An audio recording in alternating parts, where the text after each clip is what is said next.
The Valley Radio Online, the future of community broadcasting.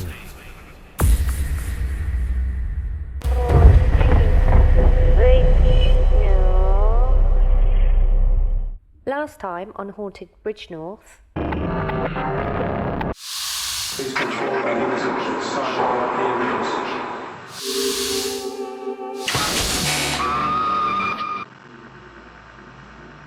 Did you hear that? What?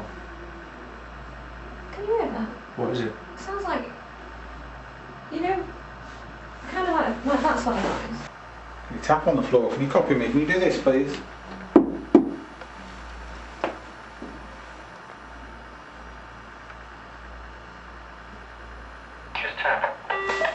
I knew that was right. As soon as you did that. Yeah, it was Keith just testing something. I'm surprised you did that. I'm surprised you did that.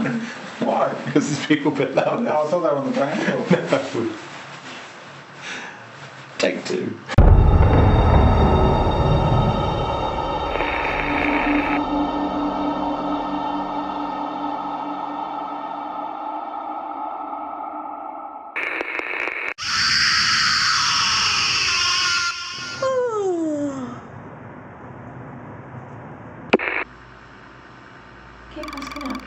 Is that you that was making that noise in the room you're walking about? Can you do that for us again, please?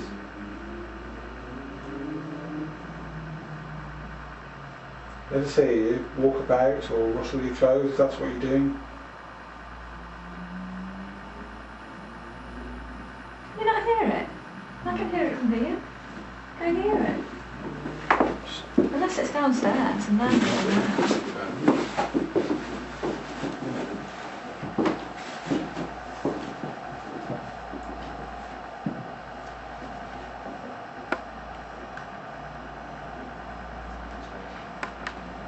Unless it's something carrying from outside that's coming through the roof, you know, with the ceiling being out. And show yourself to the people in the other room.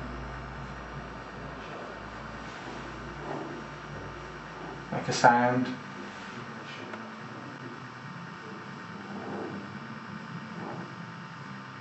Is that them moving things, isn't it? Well, I heard Scraping sound. I heard it sounded like curtains being drawn.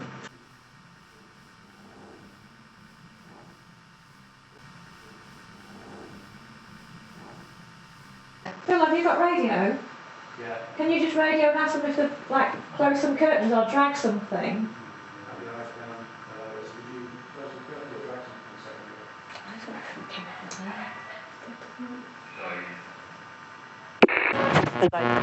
Can you just explain to our viewers and listeners what the difference between a ghost and a poltergeist is? Ghosts and a poltergeist. Major difference between a poltergeist. I'll talk about poltergeist first. Poltergeist hauntings or cases tend to be very, very physical and violent in nature compared to ghosts. Okay, and by that I mean you get things thrown about violently, furniture moved violently, even sometimes in extreme cases the person involved actually gets harmed physically, scratched, bitten. Exactly, yeah. Ghosts are much more mundane in nature. There's hardly any kind of violent interaction, okay, and a lot of the time, especially when you've got residual hauntings, because there's a difference between residual hauntings, poltergeists, and active hauntings. Active hauntings, for instance, is when you see something, or as we say, a ghost, who actually takes an interest in you when you witness them. So it's kind of, they've got like a sentient intelligence, if you like. Residual haunting is basically like a cinematic playback, okay, where the ghost, for instance, is seen doing the same thing over and over again in the same area of the building, etc., etc., and they don't take any notice of you when you see them. They basically act like you're not there, because it's basically a video recording playback. And as I say, the poltergeist experience, when they happen, normally only last for a few months. Okay, maximum of a few months.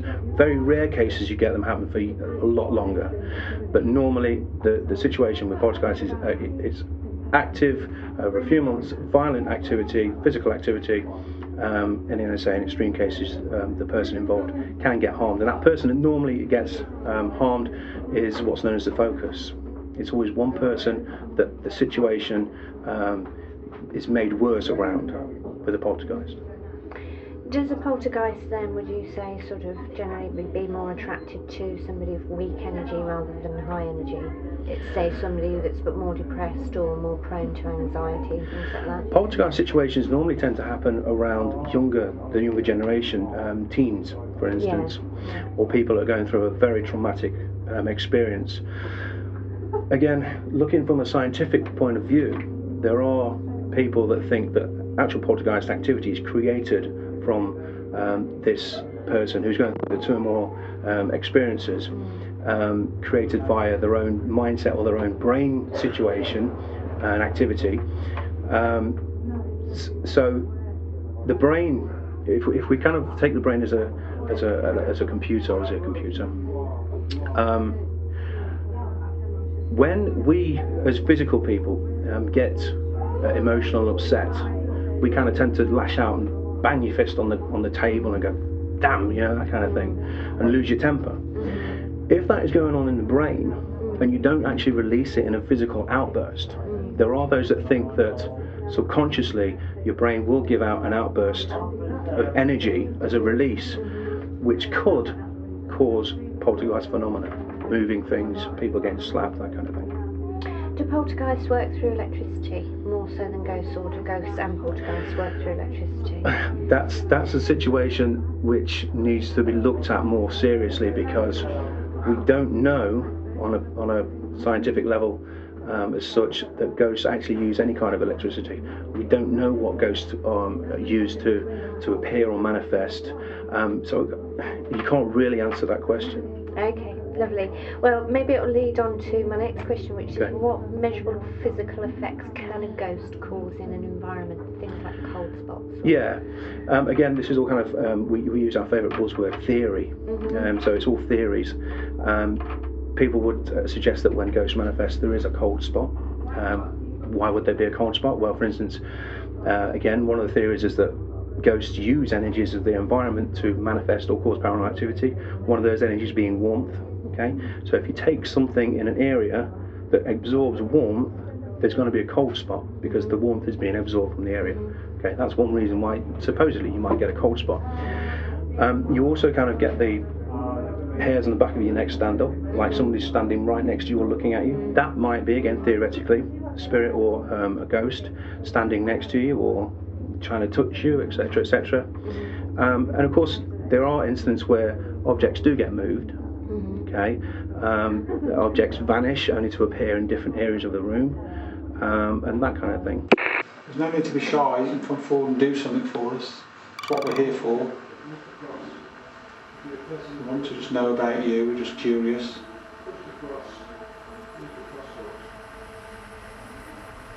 I mean, no harm at all. We just want to know about you, about the house, about the lands that the house stands upon.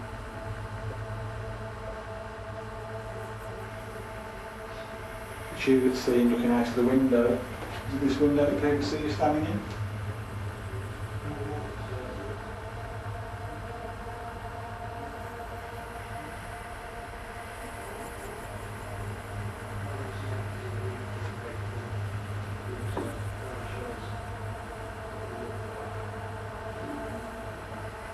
Can't leave one of these lampshades for us. Keep the push the rocks away.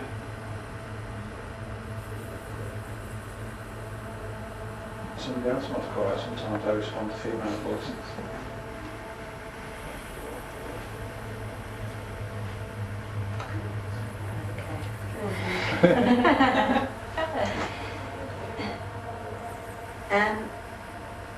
Just want you to know we mean absolutely no harm to you, and you don't need to be scared.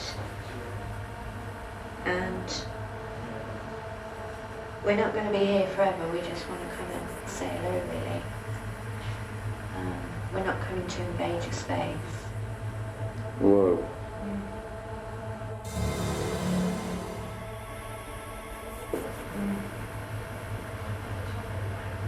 Another big orb just shot past Nikki.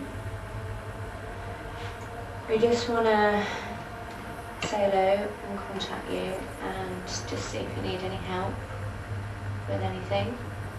If you need to be moved on, or if you're quite happy just to be left here. We won't be staying forever, but we'd really like some contact and just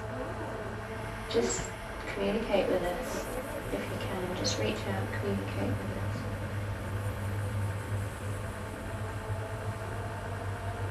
Whoa. Suddenly gone really cold where I'm standing.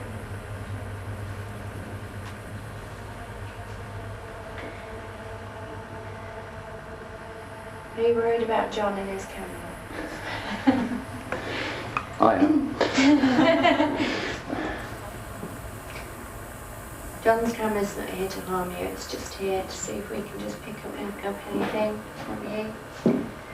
If you are a very old spirit, you won't know what cameras are. They're not here to hurt you. What was your most memorable moment on Most Haunted? Can you think of anything that was most scary that sticks out in your mind? There's an episode that we did at Tutbury Castle in Staffordshire, not too far away from here. And we were doing an investigation, and I was asking for something to show itself, make a noise, and we heard this tapping sound at the window. And as we edged closer, we asked again if there was anything there, can you make a noise for us? And it did. And we were so shocked at what happened, I made a run for it out the door. Yvette quickly followed me. We ran over in between the motion detector barriers, the beam barriers, which set off an alarm because we broke those. That made us more hysterical, and we just legged it out of the building. And that is always one of the memories that I have from Most Haunted. Lovely, brilliant. Now I read about Stuart Torvell on the team. He had a bit of a scary experience. Right. He's not always having different. scary experiences. He had an experience where an evil force punched him in the stomach. He became that terrified afterwards. He developed alopecia. I think that's at the Ancient Ram Inn. Okay. I think. I wasn't actually on that investigation, but for all intents and purposes, from what I've seen of the footage, that is exactly what happened. Something kind of attacked him, threw him to the floor, and the rest of his history as far as Stuart's concerned. And it does happen to be a kind of an attractant to kind of weird and evil spirits. He does. Yeah. He Bless just him. likes to attract them. Yeah. I mean, he developed alopecia because he became so terrified afterwards. This is what he says. Right. Okay. I mean, is it dangerous? I mean, that sounds pretty dangerous to me, sort of doing this ghost hunting and things like that can happen. Right. From your perspective, is sort of a paranormal investigation dangerous? I've been in this for 24 years or so, and I can honestly say that I've never been injured or harmed in any fashion whatsoever, and neither has anybody that I've been on an investigation with. Don't forget, when we do Most Haunted, we are there in intense situations, and we are kind of being extreme, if you like, in certain situations. But I can't say that I've had anything kind of harmful happen to me. So I wouldn't say it was dangerous. If you're sensible, nothing's dangerous if you're sensible. You're okay with those We stairs? need to go up there. Yeah. Where we're going. Go on then. Where are we going this way? Which way did you say you saw the shadow go? Across to me, was it? That was, across the door. Yeah, from that side. Towards me or away from me? Towards you. Towards me. There's a red light just gone across the floor to the right hand side of the lady that's on the left of me. It's like a laser pointer. I'm just going to put the torch and show you where it was. It went right there.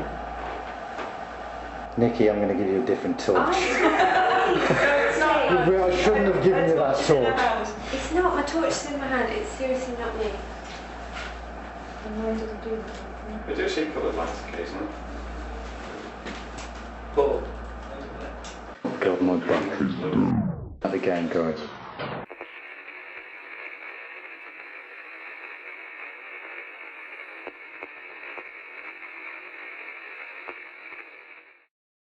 Running